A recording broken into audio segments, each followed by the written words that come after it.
నమస్తే. స్థానిక సంస్థల ఎన్నికల్లో బీసీలకు రిజర్వేషన్లు 42% అమలు అవుతుందా కాదా?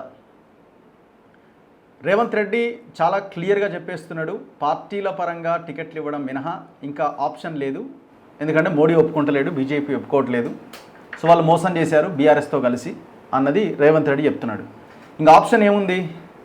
ఒకటి, ఇక్కడ ఆర్డినెన్స్ తీసుకొచ్చారు, దాని ద్వారా జీవో తెస్తే ఏమైనా జరిగే అవకాశం ఉందా అంటే అది కూడా జరిగే అవకాశం లేదని ప్రభుత్వమే అంటుంది. ఒక రకంగా పరోక్షంగా వాళ్ళే అంటున్నారు. అందుకోసమే మేము ఢిల్లీకి వచ్చినాం, ఢిల్లీలో ధర్నా చేసినాం, 9th షెడ్యూల్లో పెడితే తప్ప అవకాశం లేదు అని. సో వాళ్ళు పెట్టమని చాలా క్లియర్గా చెప్తున్నారు. బీజేపీనేమో ముస్లిం అంశాన్ని తెర మీదకి తీసుకొస్తున్నది. కాంగ్రెస్ ఏమో మేము చేయాల్సినంత ఫైట్ చేసినాం, ఇంకేం చేయలేకపోతున్నామని వీళ్ళు అంటున్నారు. మరి వాట్ నెక్స్ట్, ఏం జరగబోతున్నది? సెప్టెంబర్ 30వ తేదీలోపుగా ఎలక్షన్స్ మొత్తం కంప్లీట్ చేయాలనేమో హైకోర్టు ఇప్పటికీ ఆదేశాలు ఇచ్చి ఉన్నది. ఏం జరగబోతున్నది? ప్రభుత్వం మోసం చేసిందా? కాంగ్రెస్ కానీ, బీజేపీ కానీ, బీఆర్ఎస్ కానీ వీళ్ళందరూ ఏం చేశారు, ఏం చేస్తున్నారు? ఒకసారి మాట్లాడదాం. నా ముందు తెలంగాణ బీసీ ఇంటలెక్చువల్ ఫోరం నుంచి చిరంజీవులు సార్ ఉన్నారు, నా ముందు మాట్లాడదాం. సార్ నమస్తే. నమస్తే. సో మీకు ఎట్లా అనిపిస్తుంది సార్? ఇది పచ్చి మోసమేనా, దగానేనా, కుట్రేనా? అన్ని పార్టీలు కలిసి మళ్ళీ బీసీలను ముంచినాయని చెప్పి స్పష్టంగా మనం చెప్పక తప్పదు ఇక్కడ. ఓకే. ఎందుకంటే ఏ పార్టీకి కూడా వాస్తవంగా బీసీలకు 42% రిజర్వేషన్ ఇవ్వాలనేటువంటి చిత్తశుద్ధి లేదు, కాంక్ష లేదు. సో బీసీలను ఓటు బ్యాంక్గా వాడుకోవాలనే ఉద్దేశంతో ఈ అంశాన్ని తెరపైకి తీసుకొచ్చి బీసీలను మరోసారి మోసం, వంచన, దగా చేసిందని చెప్పక తప్పదు. వాస్తవానికి ఏంటంటే రాష్ట్రంలో కామారెడ్డి డిక్లరేషన్లో 42% స్థానిక సంస్థల్లో ఇస్తామన్న కాంగ్రెస్ పార్టీ 2024 జూన్లోనే వాళ్ళు ఓటర్ లిస్టుల ఆధారంగా బీసీలను గుర్తించి ఎన్నికలకు పోవాలని చెప్పి సన్నాహాలు చేశారు.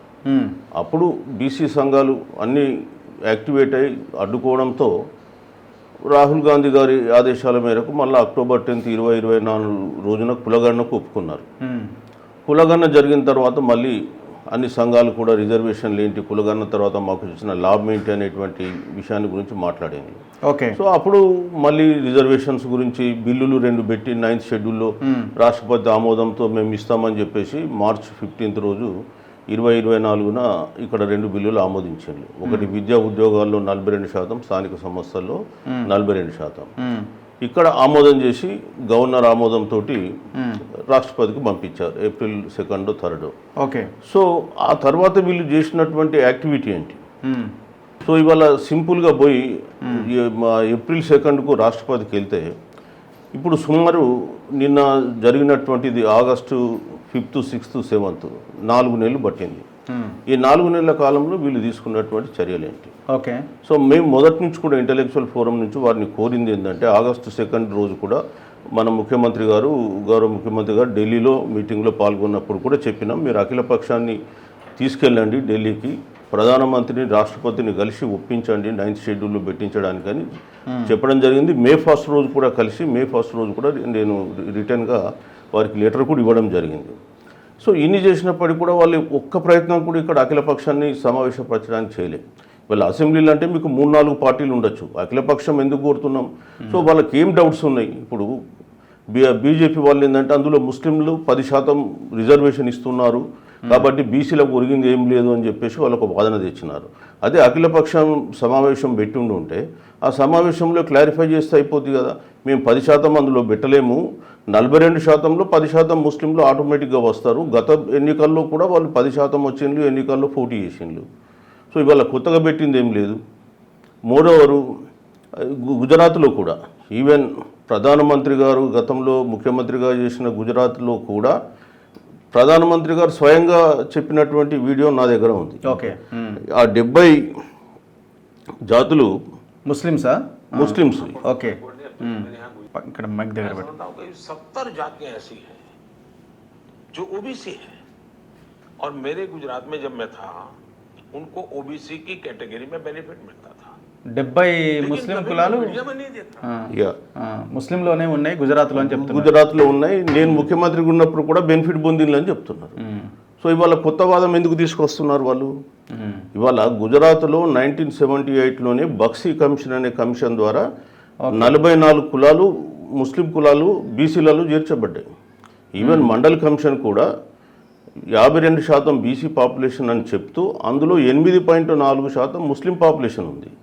సో హిందూ పాపులేషన్ వచ్చి 43.70, ముస్లిం పాపులేషన్ 8.40, టోటల్ 52.10, 52% మనం జనరల్గా వాడుకలో ఉన్నాం. సో అది అక్కడ చెప్పినటువంటి. సో ఇవాళ కొత్తగా ముస్లిం కులాలను తీసుకొచ్చేసి మనం హిందూ ఇక్కడ బీసీలలో చేర్చడం లేదు. బీసీ అంటే బ్యాక్వర్డ్ క్లాసెస్. ఏ మతానికి సంబంధించిన వ్యక్తి అయినా ఆయన బ్యాక్వర్డ్గా అంటే సోషల్గా ఎడ్యుకేషనల్గా బ్యాక్వర్డ్నెస్ ఉంటే, ఎకనామిక్ బ్యాక్వర్డ్నెస్ దీనికి సంబంధం లేదు. సోషల్లీ ఎడ్యుకేషనల్లీ బ్యాక్వర్డ్ కమ్యూనిటీస్ ఏ మతస్థుడైనా బీసీలలో చేరే అర్హత ఉంది. అందుకే క్రిస్టియన్స్ కూడా బీసీసీలో ఉన్నారు. మన దగ్గర కూడా 1973 నుంచి అమలవుతున్నటువంటి రిజర్వేషన్ దాంట్లో బీసీఏలో 2 కులాలు ఉన్నాయి. బీసీఏలో 2 కులాలు అంటే ఏంటంటే అది మన మేతరి అని ఒకటి, ఇంకో కులం అవుతుంది. తర్వాత బీసీబీలో 4 కులాలు కలిపి ఒక కేటగిరీ ఉంది. దూదేకుల, నూరు భాష, నూరు కాసిం, అట్లా పింజారి అని. తర్వాత రాజశేఖర రెడ్డి గారు వచ్చినప్పుడు 2007లో ఆయన 14 కులాలను బీసీలో కలిపి రిజర్వేషన్ ఇచ్చాడు. సో ఇట్లా ముస్లింలను కులాల బేసిస్ అంటే ముస్లింలను మతపరంగా కలిపినారు కాబట్టి హైకోర్టుకు వెళ్తే హైకోర్టు అది కొట్టేసింది 2010లో.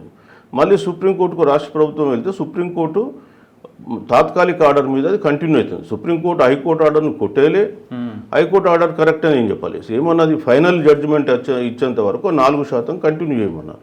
సో ఇప్పుడు ఆ 4% కంటిన్యూ అవుతుంది. సో ఒకవేళ రేపు సుప్రీంకోర్టులో ఫైనల్ జడ్జిమెంట్ వచ్చేది తీసేస్తే ఆటోమేటిక్గా 14 కులాలు వెళ్ళిపోతాయి. సో ఇప్పుడు ఆ 14 కులాలకు సంబంధించిన వాళ్ళే 10% జనాభాకు వస్తున్నారు వాస్తవానికి. ఎవరు ఇప్పుడు బీసీఈలో చేర్చిన వాళ్ళు. అంతకుముందు ఉన్నటువంటి బీసీఏలో ఇప్పుడు నా పాయింట్ ఏంటంటే ఇప్పుడు ఈ 42% లోకల్ బాడీ ఎలక్షన్ లో రిజర్వేషన్ దాంట్లో ముస్లింలకి ఇంత కేటగిరీ అని ఏమన్నా ఉందా అంటే? ఎందుకంటే వాళ్ళు బీసీఈలో ఉన్నారు కాబట్టి వాళ్ళకి కూడా వర్తిస్తుంది అంతే. బీసీలో ఉన్నారు కాబట్టి ఆటోమేటిక్ గా వస్తుంది. అది 4% ఉంది. కానీ పొలిటికల్ దాంట్లో మనకు ఎక్కడ కూడా సబ్ కేటగిరైజేషన్ లేదు. విద్యా ఉద్యోగాల్లో మాత్రమే ఉంది సబ్ కేటగిరీ. అది కూడా ఓన్లీ 4%. సో ఇప్పుడు వీళ్ళు ఏంటంటే కొత్త వితండవాదం ఒకటి తీసుకొచ్చేసి 42%లో అంటే ఇప్పుడు ఏదైతే బీసీలకు ఇస్తున్నారు, బీసీ పాపులేషన్ వచ్చేసి 5 రాష్ట్ర ప్రభుత్వం సర్వే 56, అంతకుముందు సమగ్ర కుటుంబ సర్వే ప్రకారం 61. సో 56లో 40 ముస్లిమ్స్ ఉన్నారు కాబట్టి వీళ్ళకి 10% రిజర్వేషన్ ఉన్నది అన్నట్టు వీళ్ళు ఊరికే దాన్ని రాంగ్ ఇంటర్ప్రిటేషన్ చేసి తీసుకొస్తున్నారు. సో మనం ఏమంటున్నామంటే అదే అందరికీ వర్తిస్తుంది. 56%లో 42% వాళ్ళు మాట్లాడినారు రిజర్వేషన్. సో అందులో ముస్లింలకు 10% అనేది ఎక్కడా లేదు. ఏ కేటగరైజేషన్ కూడా అందులో లేదు. అయితే వీళ్ళు ఆర్డినెన్స్ పంపినప్పుడు రాష్ట్రపతికి అంటే మన గవర్నర్కు ఆ ఆర్డినెన్స్ బయటకు రాలేదు. అంతకుముందు ఉన్నటువంటి బిల్స్ బయటకు వచ్చినాయి కాబట్టి ఆ బిల్లులో కూడా ఎక్కడ కూడా లోకల్ బాడీ రిజర్వేషన్లు వీళ్ళకి ఇంత 10% అనేది లేదు. అట్లనే నీకు 42%లో కూడా విద్యా ఉద్యోగాలలో కూడా ఏ కేటగిరీకి ఎంత అనేది కూడా లేదు. అది గంపగుత్తగా పెట్టిందో ఆ తర్వాత కమిషన్ ఏది వేస్తారో ఆ కమిషన్ ఏ బేసిస్ మీద డెసిషన్ ఇచ్చిన దాన్ని బట్టి దాన్ని రిజర్వేషన్ ఎంత అనేది నిర్ధారించడం జరుగుతుంది బ్యాక్వర్డ్నెస్ బట్టి. దాన్ని వీళ్ళు రాంగ్ ఇంటర్ప్రిటేషన్ చేసి వాళ్ళకి ఇవ్వడానికి ఇష్టం లేక ఒక వితండవాదాన్ని ముందుకు తీసుకొచ్చి ముస్లింలను తీసేయండి అని చెప్పేసి బీజేపీ. సో ఇవాళ మేము కాంగ్రెస్ని కూడా ఇక్కడ ఏం కోరుతున్నామంటే ఇక్కడ రాష్ట్ర ప్రభుత్వము మీరు చేయాల్సిన పని చేయలేదు.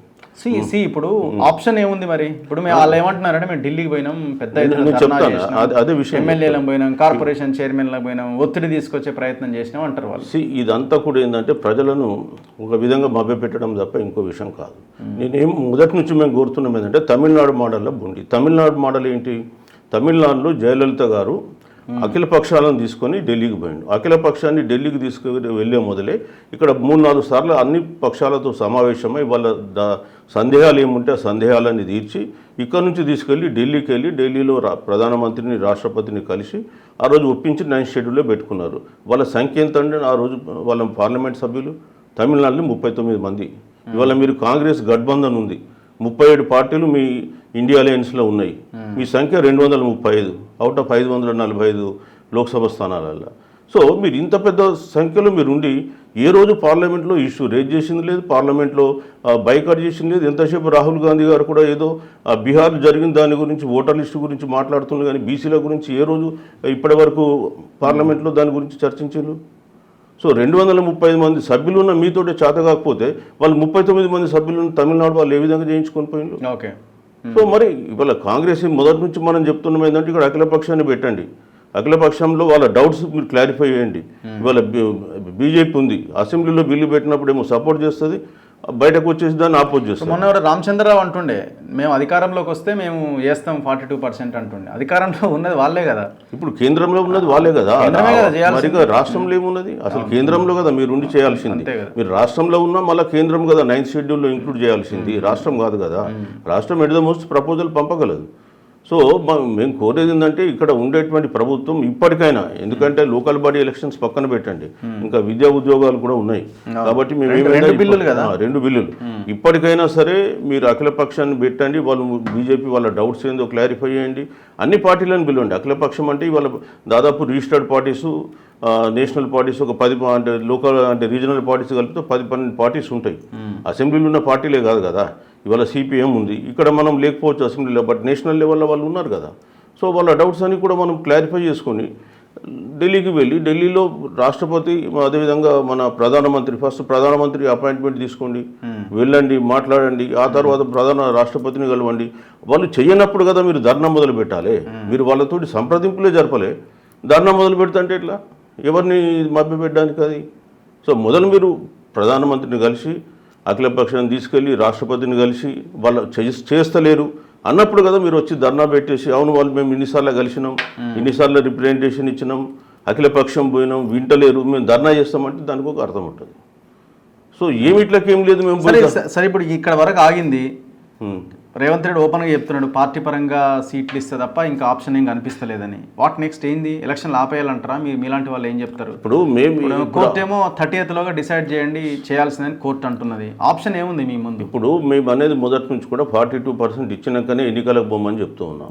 ఇవాళ కోర్టు డైరెక్షన్ కంపల్సరీగా ఇంప్లిమెంట్ చేయాలన్నప్పుడు మీరు ఏ పద్ధతిలో పోతారో మీరు మొదలు అనౌన్స్ చేయండి, తర్వాత మా రియాక్షన్ ఏంటో మేము చెప్తాం. సో మొదలు మీరు మీ ఇఫ్స్ అండ్ బట్స్ మనం ఊహాగానాల మీద చెప్పలేము. మీరు 42% పార్టీ పరంగా ఇస్తాము, మిగతా పొలిటికల్ పార్టీస్ని కూడా ఏకదాటిపై తెస్తామంటే సో అప్పుడు మా స్టాండ్ కూడా మేము చెప్పాల్సి వస్తుంది. ఎందుకంటే ఇన్ని రోజుల నుంచి పోరాడుతున్నాం. ఇప్పుడు ఈ మళ్ళీ మొదటికి వస్తే 42% కాకుండా 23%కి వస్తే ఎట్లుంటుంది అంటే, అంతే కదా అఫీషియల్గా అయితే మళ్ళీ అదే 23. అదే ఇప్పుడు ఏమవుతుందంటే ఆపరేషన్ సక్సెస్ పేషెంట్ డైడ్ అన్నట్టు ఉంటుంది పరిస్థితి. ఇంకేముంటుంది చెప్పు? కులగన్న చేస్తారు, రిజర్వేషన్ బిల్లులు పెడితే, ఢిల్లీకి పోతే, వస్తే, మళ్ళీ తీసుకొచ్చి మళ్ళీ 23% రిజర్వేషన్ మేము పార్టీ పరంగా ఇస్తామంటే మీరు ఆ రోజు కూడా అన్నారు. 24 జూలైలో కూడా మీరు జూన్లో కూడా ఇదే మాట చెప్పిండ్రు, పార్టీ పరంగా ఇస్తారు. అప్పుడు సంఘాలన్నీ ఒప్పుకోకపోవడంతో కదా మీరు అంతా మళ్ళీ కులగన్న చేసి ఇదంతా చేసిండ్రు. మరి కులగన్న వల్ల ఒరిగిన లాభం ఏంటి మరి దీనివల్ల? సో అందుకని మీరు చిత్తశుద్ధితో లేరు కాబట్టి అన్ని పార్టీలు, నేను ఒక ఈ పార్టీ ఆ పార్టీలు, ఇవాళ కాంగ్రెస్ కూడా ఏంటంటే ఏదో మేము చేయాలని ప్రామిస్ చేసిన కామారెడ్డి డిక్లరేషన్. సరే ఇప్పుడు మీరు అంటున్నట్టు వాళ్ళు 3-4 నెలల నుంచి ఇదే రకమైన ఒత్తిడి తీసుకొచ్చి ఉంటే, అంటే రాష్ట్రపతి టేబుల్ మీదకి బిల్లు వెళ్ళిన వెంటనే వీళ్ళు ప్రెజర్ బిల్డ్ చేసి ఉంటే, వాళ్ళు అసలు బీజేపీ వాళ్ళు అసలు ఆ లైనే తీసుకుంటలేరు కదా. ఇవ్వాలి 9th షెడ్యూల్లో పెట్టాలి అన్నది ఎన్రోల్ చేసినా ఏం ఉపయోగం అన్నదే అనిపిస్తుంది. ఇప్పుడు చేయాల్సిన పని మనం చేసినాక జరగలేదంటే వేరే ఇష్యూ. మనం చేయకుండా మొదలే మనము అది కాదు అని చెప్పేసి మనం కూర్చుంటే ఎట్లా? సో మీరు అఖిల పక్షాన్ని తీసుకెళ్ళి ఉంటే దానికి మీనింగ్ వేరే ఉంటుండే కదా. ఇక్కడ ఎవడో దొంగ తేలిపోతుండే, మన దగ్గరనే ఎవడు మనకు కోఆపరేట్ చేస్తలేడు, ఎవడు మనకు శత్రువు అనే విషయం తేలిపోతుండే. కాబట్టి మీరు ఇంకా ఎక్కువ ప్రెషర్ పెట్టే వీలుంటుండే. ఇప్పుడు ఇండి గఠబంధన్కు 235 సీట్లు ఉన్నాయండి పార్లమెంట్లో. మరి 230 సీట్లు పెట్టుకొని కాంగ్రెస్ ఇవాళ 42% తీసుకురాలేదంటే అది ఎవరు ఫెయిల్యూర్ అయింది? సో ప్రజలు కాంగ్రెస్ను సంపూర్ణంగా విశ్వసించిండ్రు. వీళ్ళు నిజంగానే పాపం కులగానే చెప్పిండ్రు, చేసిండ్రు, అన్నదన్న చెప్పినట్టుగా రిజర్వేషన్ కూడా తీసుకొచ్చిండ్రు. కాబట్టి దీనికి కూడా చిత్తశుద్ధితో పోరాడిండ్రు, వాళ్ళ తప్పేం లేదు అనేటువంటి ఒక భావన ప్రజల్లో వస్తుండే. కానీ వాళ్ళ ఆ భావనను మీరు రానియకుండా మీరే అడ్డుకున్నారు. సో ఎవరైతే బీజేపీ ఉంది, బీజేపీకి తెలిసి మొదటి నుంచి కూడా వాళ్ళు రిజర్వేషన్లకు వ్యతిరేకం, ఇవాళ కొత్తగా ఏం కాదు. సో వాళ్ళు అనుకున్న వాళ్ళకి వాళ్ళు రిజర్వేషన్ ఇస్తారు. ఈడబ్ల్యూఎస్ రిజర్వేషన్ అనుకున్నారు, వారం రోజుల్లో కంప్లీట్ చేసిండ్రు దేశవ్యాప్తంగా. అదేవిధంగా 1990లో మండల్ కమిషన్ అది ఇంప్లిమెంటేషన్ చేస్తామని వీపీ సింగ్ గారు ఏదైతే సర్కులర్ ఇవ్వగానే గొడవ కూర్చుంది. పార్లమెంట్లో మాట్లాడలేదు, లోక్సభలో రాజ్యసభలో మంచిదని చప్పట్లు కొట్టిండ్రు. ఆ తర్వాత ఇమీడియట్గా ఎవరో ఒక విద్యార్థి ఆత్మహత్య చేసుకుంటున్నాడు అనేటువంటి ఒక సాకు మీద ఆ రిజర్వేషన్స్ను వ్యతిరేకిస్తూ మాట్లాడుతూ తర్వాత మొత్తం ప్రభుత్వానికి మద్దతు విరమించి గవర్నమెంట్ను బడగొట్టి కమండల్ యాత్ర చేసి నానా గందరగోళం చేసిన వాళ్ళు. కాబట్టి వాళ్ళ యాటిట్యూడ్ మొదల నుంచి తెలుసు. వాళ్ళ ఈడబ్ల్యూఎస్ ఎట్లా ఇస్తారండి, సుప్రీంకోర్టు ఆల్రెడీ ఒకసారి కొట్టేసింది. 9 మంది జడ్జిలలో 8 మంది 92లో ఇందిరా సాహ్ని కేసులో పివి నరసింహరావు ఇచ్చిన ఆర్డర్ని కొట్టేసిండ్రు. కొట్టేంక కూడా మళ్ళీ రాజ్యాంగ సవరణ చేసి 103వ రాజ్యాంగ సవరణ అని 10% తీసుకొచ్చేసి మళ్ళీ సుప్రీంకోర్టులో మళ్ళీ అంటే ఒక స్టేట్లో చేస్తే మిగతా స్టేట్లో కూడా ఇదే రకమైన డిమాండ్ వస్తుంది, ఓవరాల్గా నేషనల్ వైడ్గా ఇబ్బంది అవుతుందని వాళ్ళు అనుకున్నారేమో. ఇప్పుడు తెలంగాణ ఈజ్ స్పెసిఫిక్ స్టేట్ అండి, ఇది ఒక స్పెషల్ స్టేట్. ఎందుకంటే మొదటి నుంచి కూడా ఇది ఫ్యూడలిస్టిక్ రాజ్యంలో నలిగిపోయినటువంటి ప్రదేశం. తెలంగాణ సాయుధ పోరాటం ఎందుకు వచ్చిందండి, రైతాంగ సాయుధ పోరాటం మిగతా రాష్ట్రాలలో ఉన్నాయి. సో ఇక్కడ రైతాంగ సాయుధ పోరాటం ఎందుకు వచ్చిందంటే బడుగు బలహీన వర్గాల వాళ్ళు ఎక్కువ శాతం ఈ రాష్ట్రంలో ఉన్నారు. ఇక్కడ ప్రత్యేకమైన పరిస్థితులు ఎగ్జిస్ట్ అయింది. సో కొన్ని వందల సంవత్సరాలుగా ఇక్కడ ఉన్నటువంటి ప్రజలు అనగదొక్కబడ్డారు. కాబట్టి ఇక్కడ ఈ రిజర్వేషన్ అవసరం. ఇవాళ తమిళనాడులో ఉంది మరి 9th షెడ్యూల్లో, తమిళనాడు కూడా సేమ్ భారత రాజ్యాంగమే వర్తిస్తుంది కదా. 94 నుంచి తమిళనాడు ఎంజాయ్ చేస్తుంది ఈ రోజు కూడా. మరి తమిళనాడుకు ఇస్తున్నాం కాబట్టి వేరే రాష్ట్రాలు అడుగుతాయని చెప్పి ఆపిండా? వాళ్ళు అట్లనే అన్నారు, తెలంగాణ ఇస్తే ఇంకా వేరే రాష్ట్రాలు కూడా మాకు చిన్న చిన్న రాష్ట్రాలు కావాలని డిమాండ్ అడుగుతుందని అన్నారు. ఇప్పుడేమన్నా వచ్చిందా డిమాండ్? సో ఒక్కొక్క రాష్ట్రానికి స్పెసిఫిక్ ప్రాబ్లమ్స్ ఉంటాయి. ఇప్పుడు మల్లన్న లాంటి వాళ్ళు అంటున్నారు ఈ 42% అన్నది ఎట్లా, 40% ఎబో దాటింది కొన్ని ప్రాంతాల్లో పోటీ చేసిన వాళ్ళ సంఖ్య. సర్పంచ్లుగా, ఎంపీటీసీలుగా, జనరల్ స్థానాల్లో కూడా బీసీలు పోటీ చేసి ఉన్నారు. ఇది విద్యా ఉద్యోగాల్లో మనకి ఇది ప్రధానంగా అడగాలి. వాళ్ళు ఏదైతే 15% జనాభా ఉన్నారని అంటున్నారో 15% మీరు తీసుకొని మిగతా మొత్తం మాకు ఇచ్చేయండి. 42% అన్నది కూడా కరెక్ట్ కాదన్నది అట్లాంటి వాళ్ళ అభిప్రాయం. 42% కరెక్ట్ అని మనం ఇవ్వాలని చెప్తలే. యాక్చువల్ జనాభా 56% అన్నప్పుడు 56%కు ఇవ్వాల్సి ఉంటుంది. కాకపోతే ఏంటంటే వాళ్ళు కామారెడ్డి డిక్లరేషన్లో 42% అన్నారు కాబట్టి దానికి స్టిక్ ఆన్ అయినా ఉంటుంది.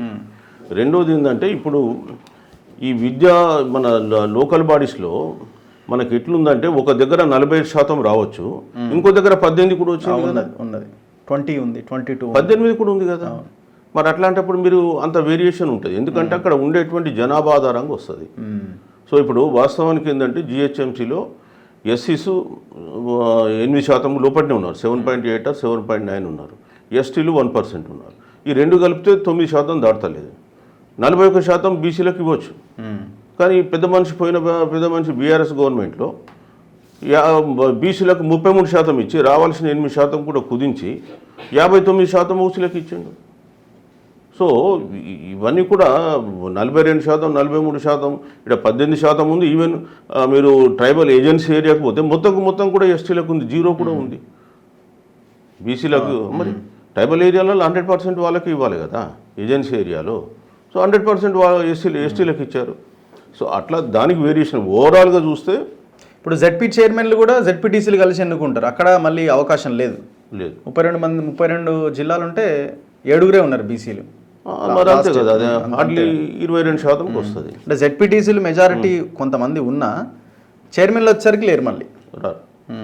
సో అందుకని మనం ఏమంటున్నాం, ఎందుకంటే ఆర్టికల్ 243D6 కానీ T6 ఏం చెప్తుందంటే, ఆర్టికల్ 243D ఓవరాల్గా ఏమంటుందంటే వీళ్ళ జనాభా దామాషా ప్రకారం ఎస్సీ ఎస్టీలకు ఇవ్వన్నది. ఏది మొత్తం లోకల్ బాడీ వైజ్. కాబట్టి వాళ్ళకి లోకల్ బాడీ వైజ్గా జనాభా దామాషా ప్రకారం వాళ్ళకి ఓవరాల్గా వాళ్ళ జనాభా రాష్ట్రంలో ఉందనుకుందాం. సపోజ్ ఎస్సీస్ వచ్చేసి వాళ్ళ 18% ఉన్నారు. సో 18% ఓవరాల్గా వాళ్ళ జనాభా దాని ప్రకారం వాళ్ళకి రావాలి. సో దాని ప్రకారం అది పర్సంటేజ్ అడ్జస్ట్మెంట్ అవుతూ ఉంటుంది. ఎస్టీలు కూడా 10% ఉన్నారు, వాళ్ళకి అడ్జస్ట్ అయింది. బీసీలకు వచ్చేస్తే ఏమన్నారు 50% మైనస్ వాట్ ఎవర్ ఇట్, అంటే మనకు ఇప్పుడు 18, 10 తీసేస్తే 28 పోతే 38 పోతే 22% వస్తుంది. 28 పోతే ఆ 22% మనకు ఇవ్వడం జరుగుతుంది. సరే, ఇప్పుడు వాళ్ళు ప్రకటిస్తారండి మేము పార్టీ పరంగా ఇస్తాం, ఇంకా ఆప్షన్ లేదు మా ముందని. మీ కార్యాచరణ ఎట్లుంటుంది, మీరు ఏం పిలుపునిస్తారు మీరు? సో ఒకవేళ అదే జరిగితే 100% మేము ఈ ఇష్యూస్ మీద ప్రజలకు తీసుకెళ్ళడానికి జిల్లాల వారీగా సమావేశాలు నిర్వహిస్తాం. తర్వాత అందరికీ మేము చెప్పబోయేది కూడా ఏంటంటే, మీరు ఈ 3 పార్టీలు చేసిన మోసం ఏంటో మీరు గమనించండి. ఈవెన్ కూడా మీరు ఇప్పుడు మనం బీఆర్ఎస్ గురించి కొన్ని మాట్లాడాలంటే, మనం ఇంతవరకు డిస్కషన్లో ఇప్పుడు బీఆర్ఎస్ కూడా వాళ్ళ స్టాండ్ మొదటి నుంచి కూడా క్లారిటీ లేదు. వాళ్ళు గోడ మీద నిలబడి చూస్తున్నారు ఎటువైపు దుంకుదామా అనేది అవకాశాన్ని బట్టి. సో ఇప్పటి వరకు వాళ్ళ స్టాండ్ క్లియర్గా లేదు. ఈ మధ్య కాలంలో ఏదో నిన్నేదో మీటింగ్ పెట్టుకుంటామన్నారు, అదే ఆగస్టు 8 అన్నారు, మరి అది 14 పోస్ట్పోన్ చేసినామన్నారు. మరి ఆ 14 కూడా అవుతుందా లేదా అది వేరే ఇష్యూ. సో వాళ్ళ స్టాండ్ క్లారిటీ లేదు. వాళ్ళ అవకాశం ఉన్నప్పుడు వాళ్ళ పీరియడ్లోనే 34 నుంచి 23కి వచ్చింది. కనీసం పార్టీ పరంగా కూడా వాళ్ళు ఇవ్వలే, వాళ్ళు కులగణంలో కూడా వాళ్ళ పెద్దలు పాల్గొనలే. వాళ్ళకి బీసీల పైన ఏమాత్రం చిత్తశుద్ధి ఉందో తెలుస్తూ ఉంది. సో మేమేమంటున్నామంటే బాబు పార్టీలన్నీ మోసం చేస్తున్నాయి. రాబోయే కాలంలో మీరు ఎవరికి ఓటేయాలనో మీరే నిర్ధారించుకోండి. ఖచ్చితంగా రేపు మనకు మేలు చేసే బీసీ పార్టీలు వస్తే బీసీ పార్టీల వైపే మీరు వెళ్ళండి అని మేము చెప్పక తప్పదు. Okay, anyway thank you sir, thank you very much. So ఇది 3 పార్టీలు బీసీలను మోసం చేస్తున్నాయి, మోసం చేసినాయి. ఇదే తీరుగా ముందుకెళ్తే మాత్రం రాబోయే ఎన్నికల్లో ఏ పార్టీని ఏ రకంగా ఎండగట్టాలి అని మేము కార్యాచరణ రూపొందించబోతున్నామని చెప్తున్నారు. చూద్దాం. ఏదేమైనా పెద్ద ఎత్తున బీసీలు, ఈ అణగారిన బలహీన వర్గాలు ఈ పోటీలో ఉండాల్సిన అవసరం అయితే ఉన్నది. ఎందుకంటే నెక్స్ట్ 5 years లోకల్ బాడీస్లో మనం అధికారంలో ఉంటేనే ఎమ్మెల్యేలుగా, ఎంపీలుగా ఇంకా మంచి లీడర్లు తయారు కావడానికి, టికెట్లు రావడానికి అవకాశం ఏర్పడుతుంది. చూస్తూనే ఉండండి మన తొలి వెలుగు.